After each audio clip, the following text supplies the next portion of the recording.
Breakups suck. When I went through my own a few years ago, I would have preferred to be punched straight in the nose instead of feeling the internal pain that the breakup causes. Can anyone relate?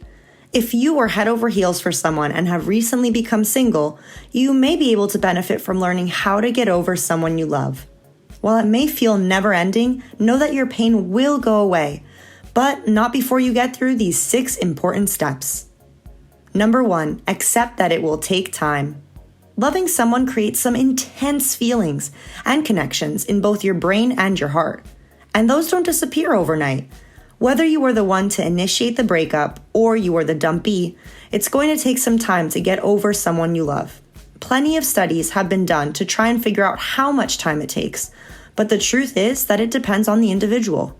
My own breakup took me about a year to get over entirely, but I know other friends who have gotten over relationships in a few months.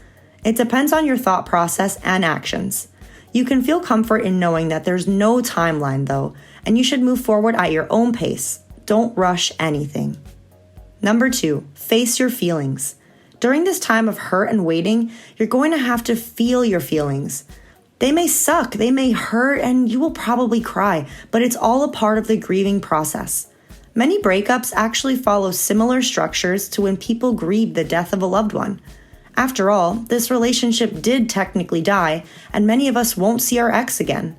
The stages of grief are usually denial, anger, bargaining, depression, and finally, acceptance. You might not go through all of them, but whichever you do go through should be felt in full, so you can move on to the next one and get closer to accepting the situation for what it is. Number 3, stay busy and connected. Going through a grieving process alone makes every stage 10 times harder, so it's important to stay connected to your support system during this time. Make plans with friends and family and use a few trusted friends to help you during your saddest moments. I couldn't have been happier to have my closest friends around when I went through my old breakup, because they helped distract me when I was feeling at my worst. On the other hand, my friend Deborah dumped all her besties when she started dating her ex, and guess how she felt during that breakup? If you've made the mistake of disconnecting from your people during your relationship, it's now time to apologize. Most close friends will forgive you and want to reconnect. Even though you won't feel like it, keep participating in your hobbies and try to socialize at least a couple of times a week. You want to feel your feelings, but you don't want to wallow in them. This is the difference between a short time of sadness and full-blown depression. Number 4, avoid temporary BandAids. Let me tell you a story about my own temporary BandAids. These are things you might do, or even people you might hang out with, to try and heal from the breakup. But all they do is temporarily distract you and maybe even leave you feeling worse than when you started. This includes things like partying or getting a rebound guy or girl to help you forget about the person you love. These things don't work. Trust me, I've tried.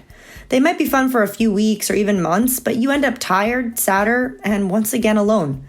These are different things than hanging out with your true friends, because you won't talk about your ex or grieve them if you're partying or dating. You'll simply be pushing your feelings to the side.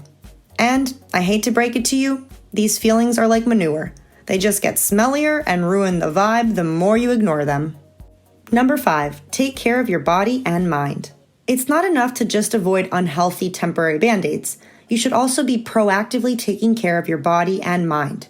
This is the best way to get over someone you love, because your body is literally healing itself and your heart will follow. It may sound cheesy, but it's true.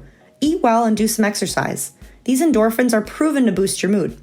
If you're a spiritual or religious person, spend time meditating, praying, or reading something in that regard. Work on yourself and the healing will follow. Number 6, focus on feeling gratitude. This is the last step and it's the hardest for most of us. But after a breakup, it's important to reach a time where you can be grateful.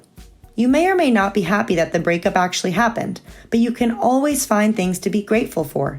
Whether you learned lessons through the relationship, have a great support system, or now have more options available because you are single, there is plenty to be thankful for. Try a little activity of saying, out loud, 10 things you're grateful for every morning before you even get out of bed. You can repeat this anytime you're feeling down. This will rewire your mindset to help you see the silver linings during your storm and help you get over the hurt and lost love from your past.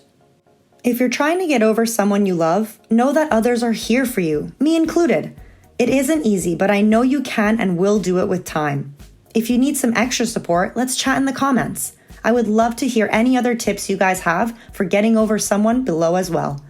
If you feel like this video was helpful, feel free to give it a like and subscribe for more content. As always, everyone, thanks for watching.